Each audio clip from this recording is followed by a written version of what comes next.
Don't chew on that, Max. Cooper loves that chew too. Oh, now he's into Cooper's food.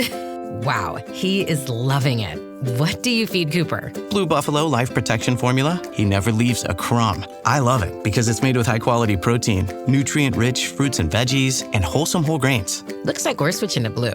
Blue Buffalo foods are made with the superior ingredients your dog needs to thrive. Can your dog food say that? Visit feedbluefood.com to learn more. Welcome back, folks. This is episode 196. It's about payroll, and we have an amazing guest tonight. And before I intro our guest, how you doing, Walt? Man, I'm blessed. Happy to be here, man. I'm looking forward to getting to know our guest tonight and learning more about him and what he Likewise. brings in his business. But I'm good, man. How about you? I'm doing amazing, man. Good, Thank man. you. So without further ado, let's intro our guest. His name is Terrence Wright, and we're joined by a true people-first leader with over 2 decades of experience helping organizations. Terrence Wright is the founder of Wright People Solutions and a seasoned HR executive who has held leadership roles with global brands like Google, Synchrony, and GE Capital. Throughout his career, he's helped companies build high-performing cultures, develop leaders, and solve the real-world challenges that come with hiring, retaining, and growing top talent. Terrence believes that great businesses are built by the right people in the right roles. Yes, sir. And HR, done well, isn't just an administrative function. It's a competitive advantage. And today he partners with organizations to evolve their people strategy, strengthen leadership, and create workplaces where both employees and businesses can thrive.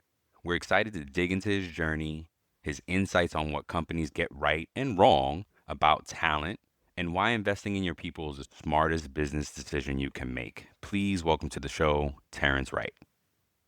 Wow. Thank you so much for that introduction. And gosh, when I hear that, I have to pinch myself a couple of times because I'm thinking like, what are you talking about? No doubt. And then I have to remember, that was me in a former life, that all those things were occurring and now transition into this new walk of life. So I appreciate the intro and I appreciate the invite to come on and talk with you guys tonight.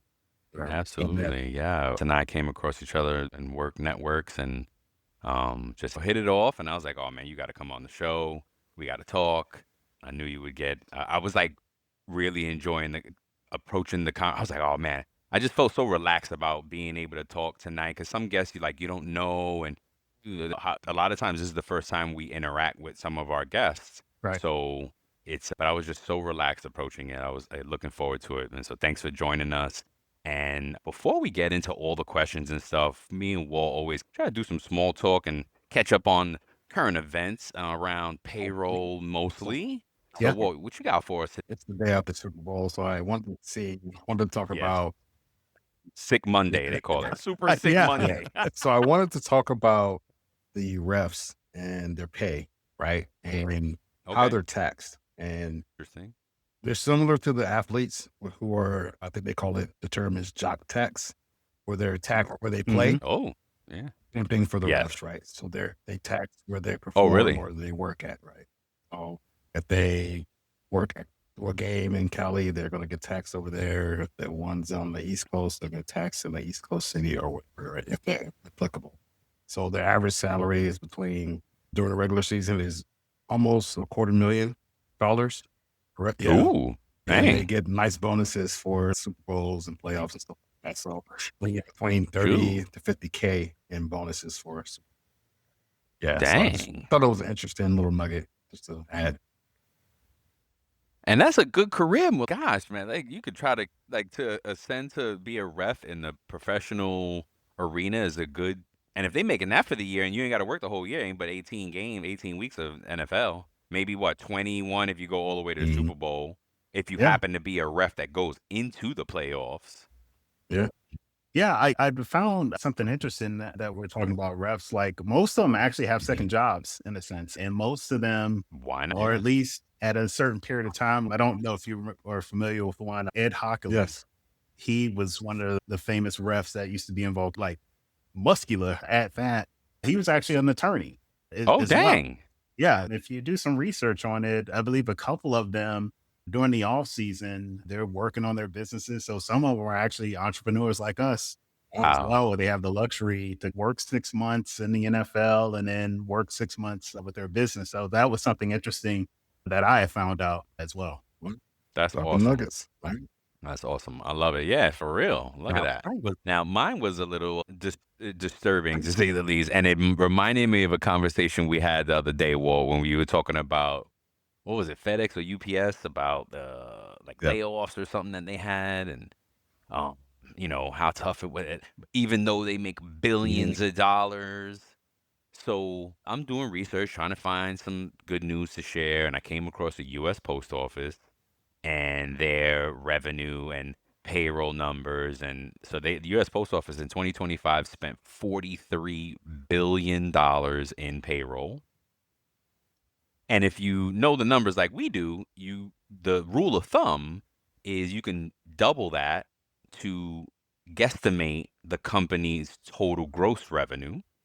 Well, sure enough, they made 80 billion but spent a total of 89 billion for a $9 billion loss for the year. So it's just like the numbers are like just shocking. And you think about, you go into the post office, 'cause I still go into the post office sometimes, and I'm just like, this place is run down. They haven't changed it since 1984. What are y'all doing? And shame, but what are you doing to spend all this money and you're not doing a thing, really? Like, you're not, no facelifts, no rebranding, no efficiencies, and it's just come on. And I just thought the numbers were, and it made me think about what you were talking about with the having to lay people off, even though you gross billions of dollars. Like, where is the efficiencies? Where is the rehaul of things, the overhaul of things, and especially at the post office? Because there's always that argument now: should it go private? Should Amazon take over? Because I go order something and it'll be here in 3 hours. What are we doing? Just an interesting nugget, nothing too crazy or mind blowing about payroll, but that it just stuck out that the post office spends so much in payroll and it's still 9 billion. Ooh, we lost. Oh, there you go. But yeah. Anywho, let's move on, man. Our first, before we move on, Brian, you yes. actually mentioned, and it got me thinking about like how you talked about from an OpEx perspective, they don't spend much on updating the facilities. And if you think about the fleets, right, the vehicles aren't necessarily up to Ones. date on Nope. code or anything like that. Nope. But what's interesting I find about that is, and I haven't done the research on this, but now I'm curious about the retention rate of employees there. Hmm? Think about at least some of the conversations that I have with people from time to time, even when the male person comes by the house, they've been very tenured there, obviously. And so it makes you think about what's in the culture that makes people stay. And even in a sense, I'm aging myself here, but like how Big Mama or Mama would say, you need to go and get a job at the post office. Yes. Right. Because there was something about, hey, if you stayed at the post office for 15, Yep. 20 years, you got a great pension on top of that. And so Yep. I'm curious about what's the culture actually like for people to bear down and say, hey, I'm going to stick it out. And when I get to year 20, then I have a good pension setup. So it's just, when we're talking about that, it just started making me think about culture and what are the things that make people stay. I think so. The article, and I got to remember to share it in the show notes. It went on to start rattle off salaries, how the top guy makes over 300K a year. Then it went down to the next tier at 200K, and it said over 20,000 of employees are making over 100K. And I actually have family in the post office, and what I can tell you is I got an uncle now that he retired already, but circle back on a part-time gig as in the post office in a small community, and gets back in it on the part-time after he officially retired, which there's nothing illegal about it because you can do it according to the laws and the stuff like that. But just to your point, I think it's an easy job for the most part and well paying. So with the cultures, yeah, it's a good question, but I know that, and then his daughter went, followed suit, and same thing. 20 years later, still in it. So Yeah. it's definitely something that has that stickiness. And I remember too, same here, like when I graduated from high school, everybody was like, oh, go take the government jobs and city tests. And then I was like, get out, I'm going to be an entrepreneur. I'm going to be a millionaire. That had I known it was going to take me 20 years to get to this point, I could have done both. Yeah. Right? I could have been retired from the 20-year government job and then still open my business right in the same time. Come on, man. We need time machines, Ryan. We need time Yes. machines. Oh my God. Somebody has Oh to my invent a time machine. Please. Yeah, good stuff. Thank you for jumping in there. I love that. And so our first thing is really always origin story, right? How'd you Yeah. get into HR? And then what brought you to the point where for you is very unique, where, big names that you worked for, and then said, okay, I'm going to leave these mega billion companies and do my own thing. Hey, y'all, I'm Lee Cage Jr., and I'd like to invite you to listen into my podcast, 15 Minutes with. 15 Minutes with rising stars and seasoned disruptors, thought leaders, and change agents who are sharing how they're reshaping work, rethinking worth, and reimagining what's possible. This is fast-paced, heartfelt, and unfiltered. These aren't just conversations. They're catalysts. So tune in, elevate, share the shift. 15 Minutes with, wherever you get your podcasts. Yeah. Yeah. It is a journey that I remind myself about each day, especially as an entrepreneur now, when you think about the ebbs and flows of how business works when you are the one that's generating business. But I'll start back, and I won't do a far, far time ago, George Lucas and Star Wars, anything like that. But I'll tell you, I actually came out of college going to be a school teacher. Wow. I taught school actually for 3 years, 5th grade. And I think things happen by happenstance, whether you're religious or faithful or anything like that. And I knew long term that unfortunately working in the education system wasn't going to help me achieve the wealth that I hoped for. But it actually started with a conversation that I was having at a parent teacher conference with a student's parent who, just in the middle of our conversation, as I'm sitting there sharing the story with how their son, they're doing well in class, but if they could just focus on these things, we're going through that checklist, if you will. And the parent just abruptly told me like, hey, like, what are you doing here? And I was like, whoa, like, What does that mean? What am I doing here? And he was like, it's obvious you know your stuff. When I listen to my son, he tells me all the time that you encourages them to look outside of the four walls of the classroom. So I got to ask you, like, what are you doing here? And it really was a thought-provoking moment that I had to say, oh my gosh, like, here I am encouraging the students often, like, dream big, think outside of the four walls of the classroom. And it really was a reflective question for myself. All right, Terrence, what are you doing? It really stuck with me for a couple of days, couple of weeks, till it got to the point that it was eating at me so much. I said, you know what? I need to think about what's next. Yes, I'm fresh out of undergrad, but what's really next? Am I really going to be doing this for the next 40 years? And the answer was no.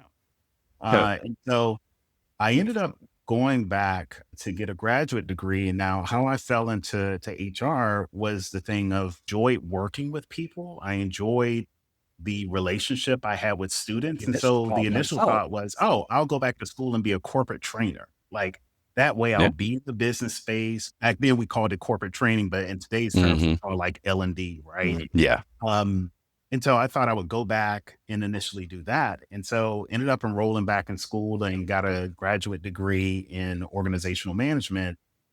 And happenstance happens when I bump into a gentleman that is still a great friend today. In fact, he's a chief people officer now, who actually gave me my first HR job. And literally, I'm walking into the elevator, he's walking out of the elevator, and we bump into each other. And he says, Terrence, I don't know why I didn't think about this, but I have a role. Would you be interested in it? So I tell people all the time, sometimes it's just luck in a sense, Yeah. right? It's being in the right place at the right time. And so went interviewed for the role, got the role, and I started off as an HR recruiter for a cable company. And that's what led me to the path of going to some of these bigger name companies. So did Wow. that, ended up relocating. And so doing the circuit, like so many people, worked all these great jobs, had just tons of experience. And then it got to the point where I would say about in 2024, where I really started feeling like something was missing. I always do things intentionally, Brian and Walt. There's No doubt. always a strategic plan of things that I'm doing. And it started getting to the point where the first signal was I was helping a friend set up a business. Nice. So I'm up here Fun. giving advice. Here's all the things you need to do. She has her business. And then I'm walking away saying, wait a second, I got to go back to work. She's about to start a business. So I'm going back. And it just really stuck out that it started again bothering me. The fact of I always knew I wanted to do HR consulting.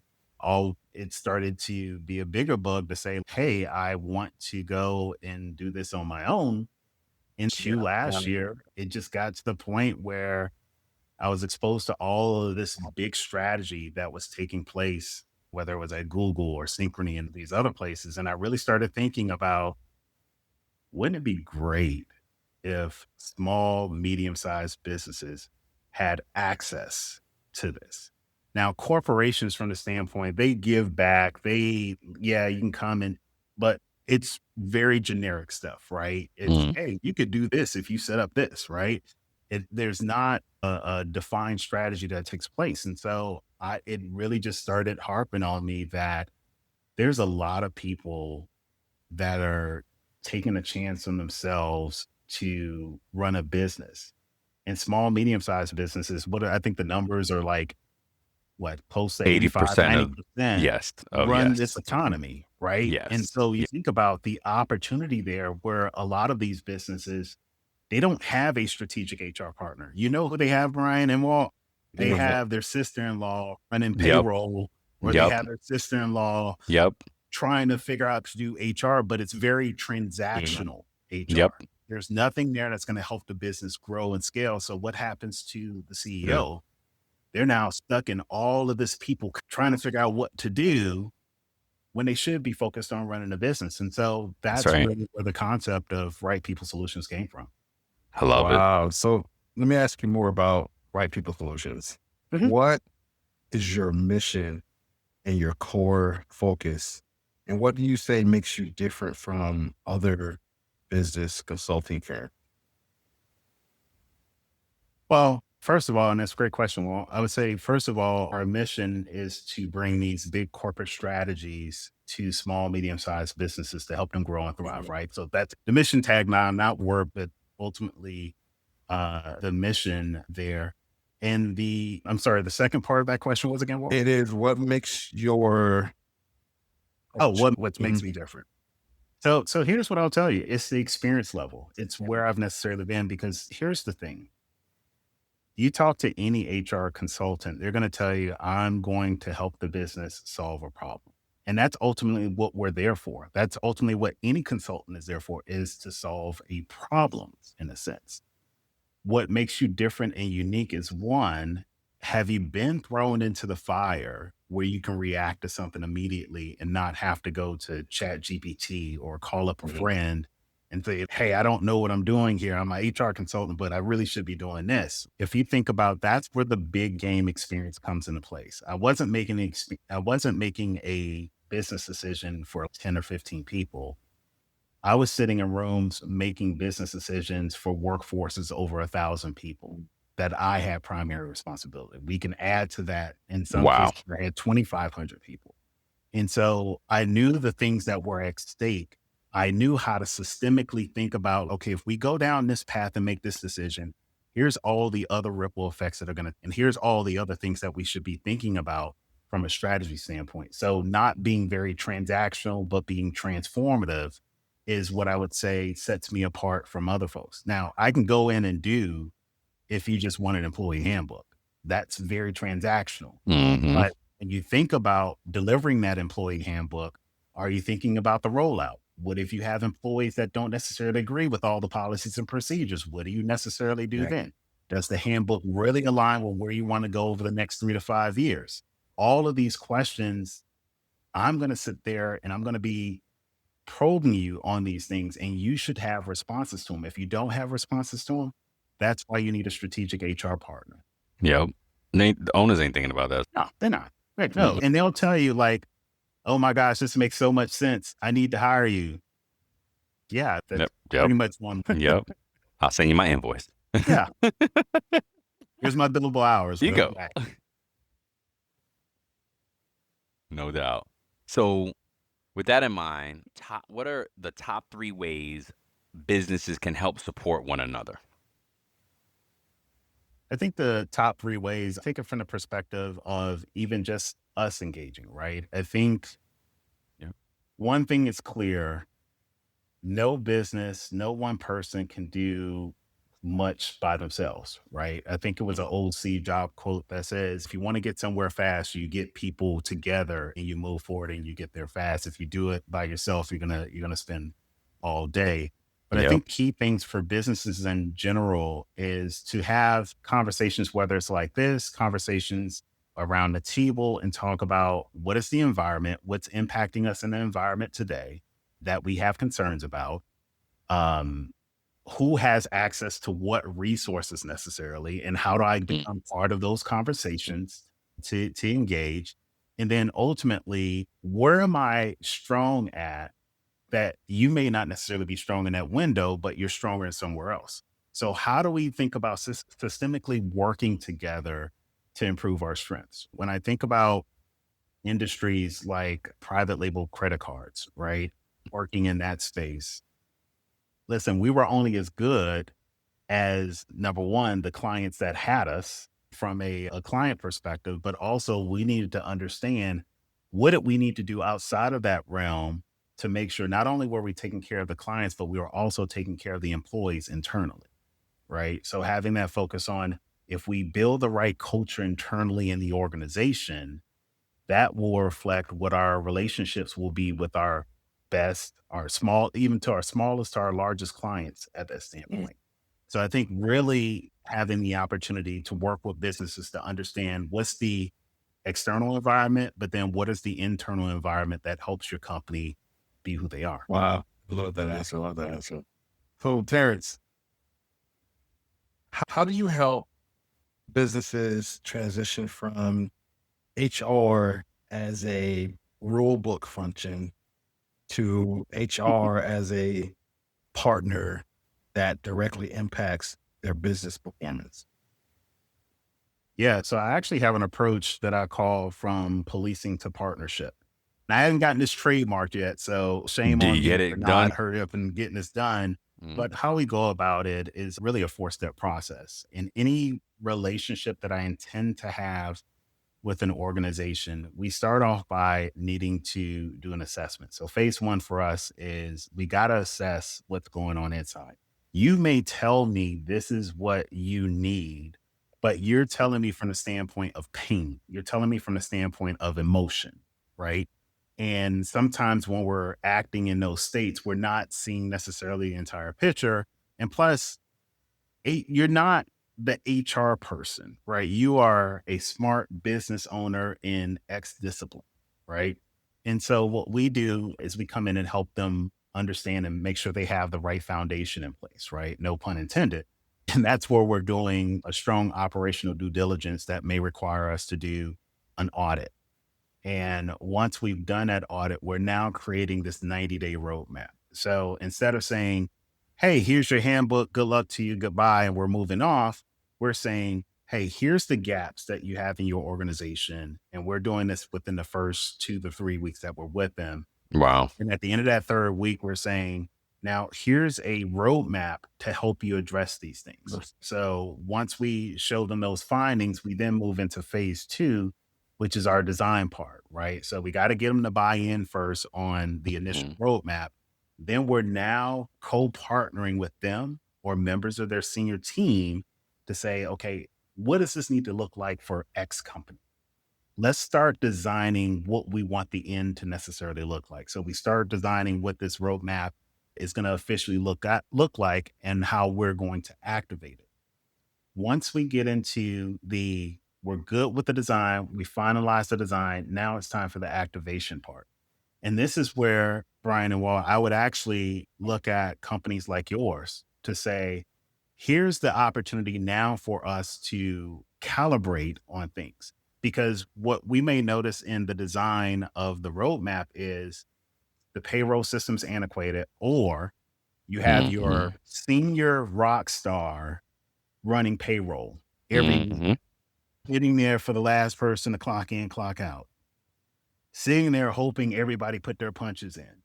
I got CEOs running payroll. Yeah. So you have this person chasing everyone, and guess what they're not doing? They're not helping you bring the business along. So we now have to put people systems in place to say, okay, where do we find opportunities to outsource or to bring in an organization like Payroll Universe to help mitigate some of this pain? And if we do this, here's what your immediate value is going to be.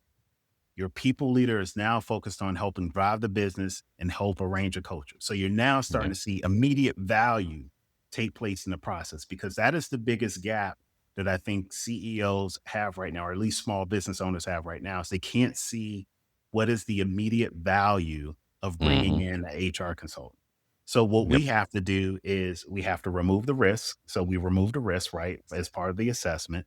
The next thing we have to do is now show them the speed. Now that we've put these systems in place, here's the speed. Here's how people are able to react and do what they need to do now, and then pull them out simultaneously out of the decision matrix, right? They no longer need to be pulled necessarily into the day-to-day, because we are now setting up these people systems to where we have structure in place. Everybody now has clarity on their role and what they're necessarily going to do. And we're farming out the resources or the processes that no longer make sense, that's causing the lag in your organization growing and scaling. And then the last part of that is, after we've activated, is the ongoing support. So my organization, my business, we do monthly retainers. So after we've done all of that, we've established a partnership with you, we've established a relationship with you. You could either say, hey, I would love for you to stay on, right, as our HR partner, or we can make recommendations, whether it's, okay, maybe we need to bring in a junior HR resource. You don't necessarily need a VP of HR, a senior director of HR at that point. But for those organizations that are beyond the growth part, that are at the scale part, we will play in that space definitely. Nice. Love it. So perfect segue. When that organization is ready for that full-time junior, what does hiring the right person matter so much beyond skills and experience? Gosh, well, I think, and you guys may have seen this, or just because you're in a similar discipline, you make the wrong hiring decision, that's costing you about 2 times salary. Oh my gosh, yep. That you're looking to bring in. So not only are you looking at it from a cost perspective, but now you have to look at what the human tax is. And what I mean by the human tax, that role remains vacant. Guess who's picking that up? Your existing workforce. They're already stretched in. They're already burnt out. They're already doing all of these things. And so that's the true cost of not making the right hiring decision. How you go about making the right hiring decision, and hopefully I'll do my recruiting partners some justice here, but you really have to sit down and make sure you have a clear picture of understanding what the organization goals are from a high level. So let's start at the 50,000 foot level, right? How are you attracting the right candidates to come in to your organization? And you have to do that with branding, right? Your branding has to be strong in the workplace, right? Who else helps you with that branding? Your internal culture right now. If you have people that are happy at the organization that you're at, they're going out telling people like, hey, we got an opening here. I think you'll be a great fit for it. Who doesn't love referrals in that sense? And that's another angle that you can necessarily take.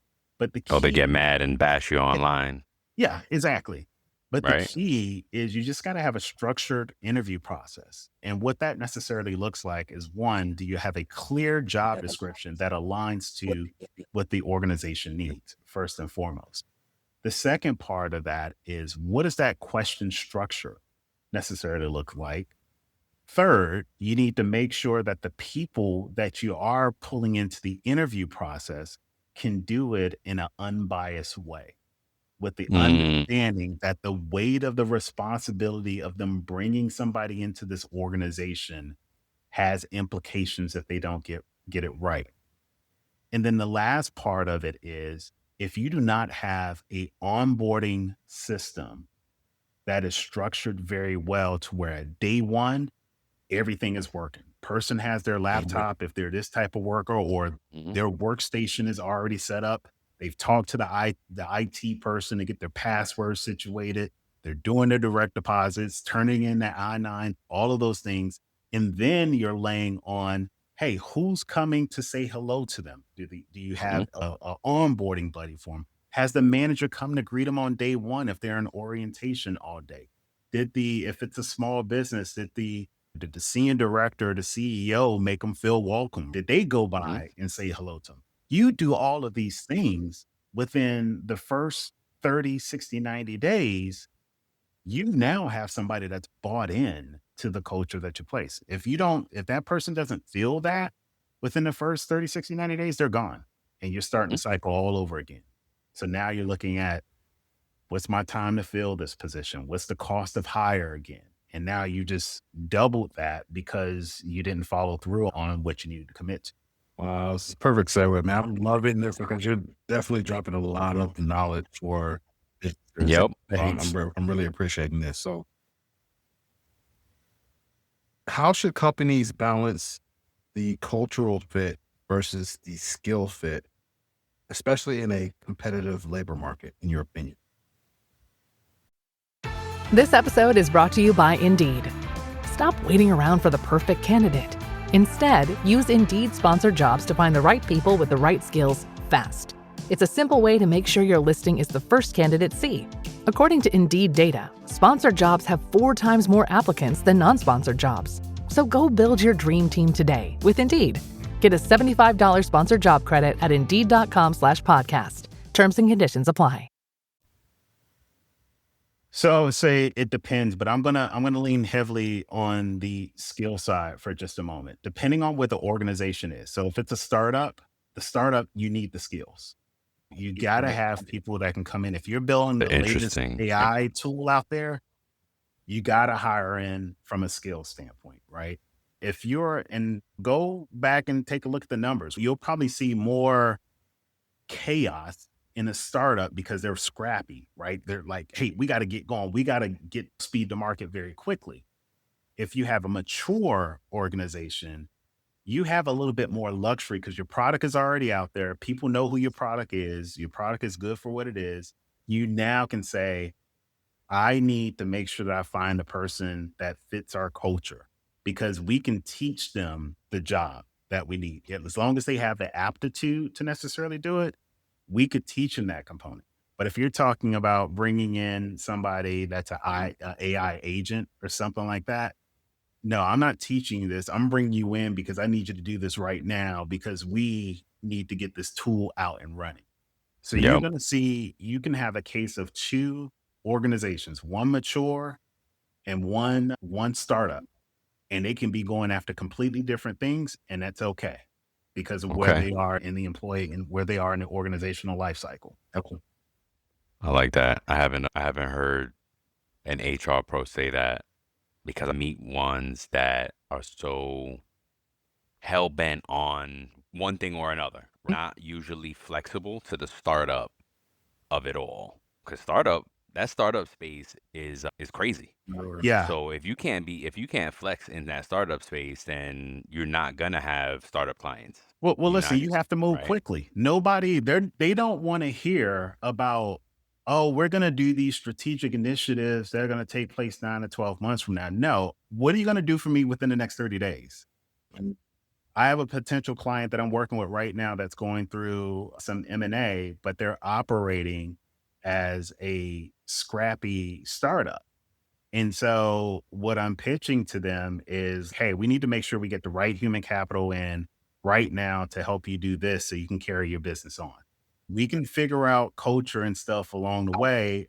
That's not ideally how you want to do it, but if you want to get this product moving fast, we need to go out there and do specific targets, recruiting targets, for these Get it particular done. skills and That bring makes these sense. individuals in, and then risk accept the understanding that we might make a couple of bad decisions in here, right? But again, once you start to solidify that foundation, you can then start to say, okay, how do we course correct this now? Because again, founder is not going to want to hear the pie in the sky. What's the initiatives 12 months from now? They're going to be like, how are you going to solve this problem that I have right now? And they need you to do it within the next 30 days. And you have to, as a HR person, you have to be scrappy enough to understand that. And Brian, you had said something. I didn't want to let this thought go by. I would say to both of you, do your own research the next time you're talking to like HR consultants or HR professionals. Ask yourself, do they really understand the business? And this is so powerful is because if you don't understand the business as a HR business partner, as a HR professional, or the industry in general, 9 times out of 10, you're going to fail and you're not going to Yep. build that relationship that you'll. If I can't explain to you your business, then how can I help you if I don't know and can't speak your language? If I don't know what's Yep. keeping you up at night or what's frustrating you at this point in time right now, how can I come in and really help you if I don't understand that? And as an HR person, I have to understand that before the intake call. When I have clients that I talk to before they come to the intake call, I'm already trying to do some research, right? Let my Nice. assumptions be this until I hear what they have to say. But if they ask me for their opinion on something and I need to give them something, not just some pie in the sky answer, something with some substance, Mhm. that's automatically building my credibility with. Yep. I see it even with payroll. Sorry to Yeah, harp you on good. this, but it's what there are payroll pros that also don't get it as far because payroll folks could be very righteous in our policies and procedures and compliance, and it's accurate, but it may not be applicable or realistic for small businesses who are trying to run lean and focused to do certain things, and they're okay with the risk at some levels. Right. And we as consultants have to be okay with that. If not, then we're in, like you said, we're in the wrong business. And shout out to our colleague Max Vanderkis Busink, because he says payroll folks have to have a good business acumen, right? Yes. If you're gonna be good at payroll, you have to have that good business. Like you have to, like you just said, you have to understand the business. Yeah. That's a good call out. Yeah. Oh, you, bro. It's on me. Oh, all right. So, switching gears, how do companies' ability to evolve in process, mindset, or culture, and maybe not switching gears, we're right on here, influence its ability to attract and retain talent?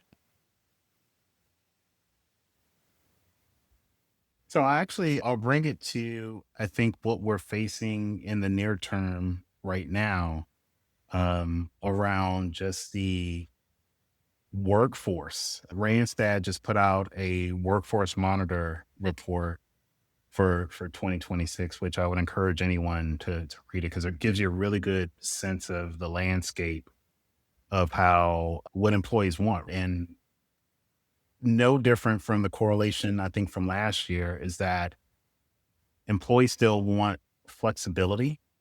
They still want to know that they have a path within the organization. And what I mean by that is even whether it's vertical or a linear type career. And where I believe, based on this information, that companies will face either a tough uphill if they don't adapt is to the chances of them losing top talent. Something that I talk with potential clients and even current clients that I have right now often is, how am I thinking about my entire workforce? But how am I thinking about those individuals that I see promise and potential in? How am I thinking about making sure that their appetite is satisfied with learning the business, being able to grow into this business. That's one hand. On the other hand, I'm thinking about what is the technology that I need to infuse to make sure it's supporting that growth and that learning? Because regardless of what people say about artificial intelligence, it's here. It's only going to enhance our productivity. It's only going to enhance our productivity. And I'll say that one more time. Only going to enhance our productivity. Maybe not in my lifetime or our lifetimes. I don't think Skynet is going to be putting robots in these workplaces, right? We all know that Elon is building robots and that type of thing, but it's not going to get to that point. What I tell people often is with artificial intelligence, you still need human intelligence, right? Yeah. So how are we training our workforce to manage the tools of AI? How are we implementing it into the organization? And where the most dangerous thing that I see right now is that you have people that are clearly scared of it, and you have people who think they're comfortable with it, but they're using it like Google search or Bing search. That is not using AI tools effectively. You need to get in, you need to understand it, you need to challenge it, you need to call BS when it gives you a hallucinating data, all of those things. Small, medium-sized business owners don't have time to really think about all of those things. And that's why you need consultants who are playing in this space right now that understand the power of these tools and the potential of what it could do for your organization, not only from a workflow perspective, but how your workforce needs to use and leverage these tools to help them continue to fulfill the intrinsic behavior, which is, I want to grow with this company, but you need to feed me this information. So I know that was a lot, but I wanted to really hit that angle is because that's how organizations need to start thinking about, how am I going to make sure that I am satisfying the appetite of my workforce in order to retain them? How am I thinking about, from a succession planning standpoint, if my top ace leaves today because they have won the Powerball, will my operation still run? If the answer is no, guess who they should call? Me. Wright People Solutions. Yep. Man. Yep. I love it. All right. So in terms of leadership and from a business standpoint, how important is the communication piece, and what does that play in keeping those right people once they have them? Yeah. I'm going to throw this question at both of you. And I just want you to think back for a moment, because I don't think we've all been entrepreneurs all our lives, but we have been in a situation where we have been a W-2 employee, and there has been that one manager, boss, leader that we think about often, that we say we will walk through the wall for them if they ever needed anything. And we also have that one situation where we're like, I don't care if the building was burning, I'm running in there to get. So I'll start off with what I think is key. And I am so complimentary of this organization. Of course, I worked there probably for most of my career, but Synchrony Financial, they really have a good DNA. Wow. Everybody may not agree with it, just depending on what your experience has been. But because I've been part of the leadership there in helping drive that culture to be a great place to work, I think they finished this year in the top 5, if I'm not mistaken, on the Forbes Great Places to Work. Dang. They've been very consistent for the past few years. And why that works for that organization and can work for other organizations is because they're very transparent. When they ask for feedback from their line workers, they are listening. And they're not just listening as part of lip service. They're listening, and then they're turning around and doing something about it. And when they are designing what they're going to do about it, guess who's involved in it? The people that gave that feedback.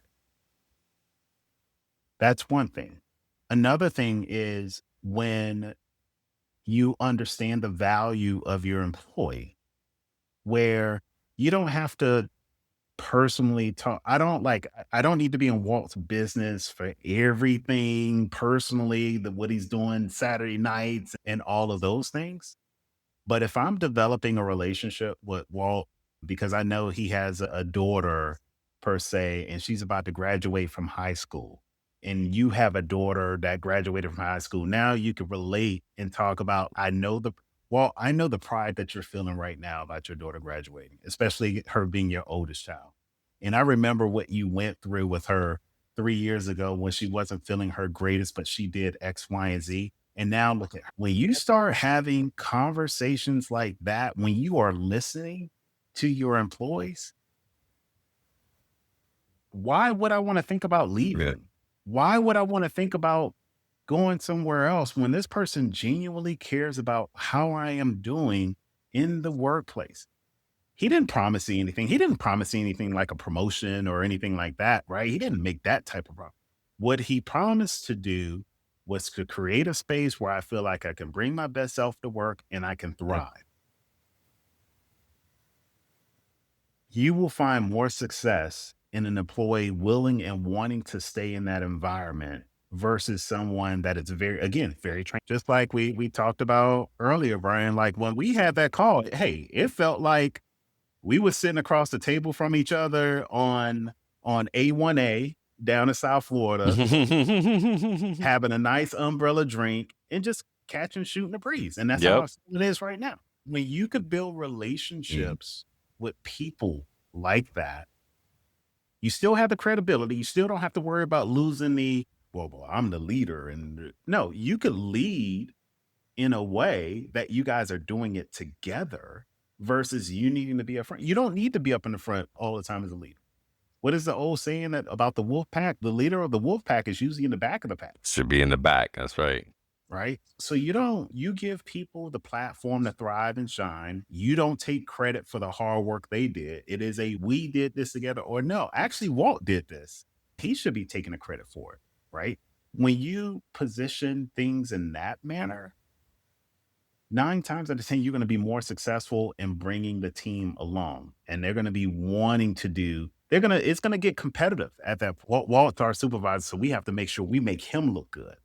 So we're going to do everything we need to do as a team to make sure we're doing good. And then if there's one person that lagging, they'll let them know, hey, you either going to get on board or you're going to need to go somewhere else. Yeah. I've seen a replay, and I'm thinking about some frontline managers that I supported while I was back at Synchrony that did a great job of this. There you go. So let me ask you, in terms of thinking forward in future outlook of business from an HR and strategic standpoint, what do you see changing in the next 3 to 5 years? I actually see the model of HR changing again. Gosh, I won't get, hopefully I don't get sued for this. I won't say the company's name. But I would say, now granted, the agile mindset has been out there like very long time ago, right? But at my last place that I'll leave nameless, you saw the HR function start to transition more to a product offering. So productizing HR in a sense, which isn't like earth shattering or brand new or anything like that. But when you productize, you now are bringing something to market, right? So again, you have to remember we're all in business, right? So what are we doing from business? We're either providing some type of good or service. And I saw them start to productize HR. And even for myself, my strategy is more so product size now. So when I think about who's on my customer journey, I think about where's the business that's in the foundation stage. I think about the business that's in the growth stage, and I think about the business that's the phase. And for each of those businesses, I have a package dedicated to those individuals, right? From a product standpoint. And then the second part of that, I would say, is you're probably going to see more of a shift to the fractional model out there. I think it really picked up in the tail ends of 2024. We saw it increase in 2025, and we're starting to hear more as people push towards that space. Because again, if you think about somebody like with my skill set, my years of service, it's probably going to cost you over 200 grand plus benefits in order to hire me full time. Not too many small, medium-sized organizations can probably hire somebody at that salary, especially if they don't have over 150 employees, right? Because you really shouldn't be bringing in a full-time HR person unless you have about. Hello, this is Michael Vandervoort from the Drive-Thru HR podcast, where we discuss ideas, trends, and activities that impact HR, talent, HR technology in the workplace. Our focus is on expanding knowledge and igniting curiosity as we hear directly from people who are shaping the future of the HR industry. Join us. 85 to 100 employees, right? So for the most part, I think you will start to see more businesses get comfortable with bringing in a fractional HR person, just like they bring in a fractional CMO, CFO, fractional COO. You'll start to see that happen more frequently, I think, in the next couple of months and years. Amazing. So what advice would you give someone just starting their HR or people management career today? I think the best advice that I can give a person is be very approachable, build relationships, not transactional moments. Every encounter you have with someone is an interview on your character. So be careful what you say. Make sure that your actions represent what your intent is. And then I would say be naturally curious, not because you're trying to get a gotcha moment on somebody, but more so because you're trying to learn. You're trying to learn everything around you so you can be one of the most dangerous people in the room. All right. So this has been great, Terrence, and you dropped so many different nuggets. I think we definitely have you For real. back, because I think the way that you articulated everything really can help a lot of businesses and even professionals, the information that you gave. If people want to learn more about Wright People Solutions, where do they go? How could they connect with you? Yeah. First, I would say the easiest way to connect with us is on our website at wrightpeoplesolutions.com. We are very also active in the social media space as well, whether it's on Facebook, Instagram, and LinkedIn. But if you're in the Atlanta area, if you have any listeners here in the Atlanta area, I would always be welcome to also meeting for coffee or doing a one-on-one to have a conversation with you. But those are ways that you can get in touch. All of those platforms that I just shared with you, they link to a calendar as well. So you would have direct access to my appointment calendar, and just feel free to give me a shout. All right. Great. Awesome. So before we end this, we always like to play a fun little game with our guests called This or That. You can choose one, neither, or both. And there's 6 of them. So I'm going to start it off, and then I'll let Brian finish it.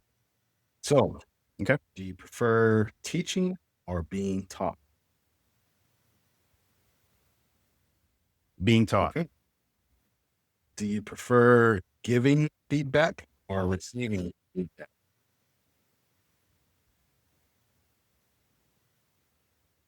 And you said there's a neither or both. You could say anything. I would say feedback. Okay. So getting it or I'm sorry, receiving feedback. Okay.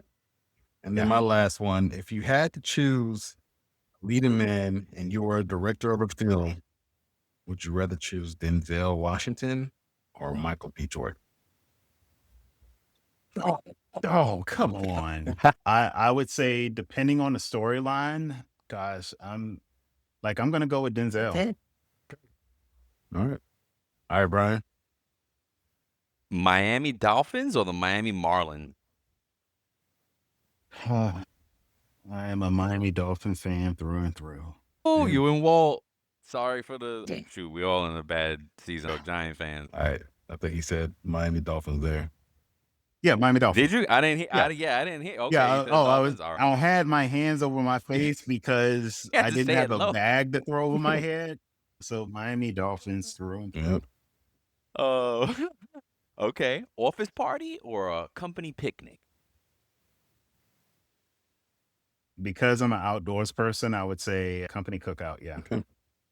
I'm gonna give you. I'm gonna throw a bonus one in here because of this. It makes me think of alcohol at the company event or no alcohol at the company event.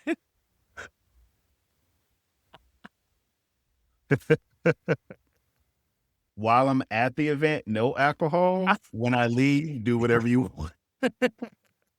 There you go. I had a in-house legal one year made us sign waivers. Yeah. Well, I think how organizations typically deal with it now and how I would advise is do drink tickets, right? Two So it's tickets per limited. guest. That's it. Got it. That makes Anything sense. else they have to purchase on their own. Like you said, Ryan, you probably work with your legal counsel to talk about what liability necessarily looks like. But I'm okay if there's a limit on what the employer is providing to the employee. Nice. Last one. You or Mercedes? So neither. Okay. Ooh. Yeah. What you got? I had an unlimited checkbook. I'm going Ferrari. Ooh. Ferrari. Goodness Ferrari. gracious. You blew way Second. past. Or I would say, okay, a little bit closer to taste. I would say probably an Audi. Nice. Okay. Here we go. Yeah, I like Audi. Yeah, I drive a Volvo now, but I would say an Audi. My brother had an A8 one time. Crazy. Really? The A8 was crazy. Yeah. Yeah, you just gotta. Oh. It's just the engineering on it. Like, Yeah. it could go That south. German engineer, right? Yeah, it could go south real bad with if you are unfortunate enough to have a car that just has a myriad of problems. Oh yeah, you got to fix it. Oh yeah. Yeah. Oh heck yeah. No. See, and it's funny and that was it. Thank you, man. We love playing that just to have a. Oh no, it break was up. great. It was great. But it's funny because folks, when you come from, when you started from the bottom, now we're here type of thing. You always have friends along the way that are on. Oh, I'm buying this. I'm buying. I'm like, well, I hope you could afford to fix it. You know what I mean? Yeah, that's the buy part I Benz. learned. And when you were asking about the Mercedes and the BMW, I know my older sister, she had a Mercedes. And I remember her telling me the story of like when she had to go in and take it for an oil change, the cost would be over $1,000 for an oil change, where It's crazy. at that time, I think I might have been driving like a Ford Ranger or something, and the oil changes were like $19.95. 99 Jiffy Lube. You kidding me? Jiffy Lube, exactly. All day. Yes, sir. Or do it yourself if you Or if you got your two ramps that you can put on cinder blocks and drive it up and unscrew that plug, you good. Yep. I know. When AutoZone, get your 5-quart.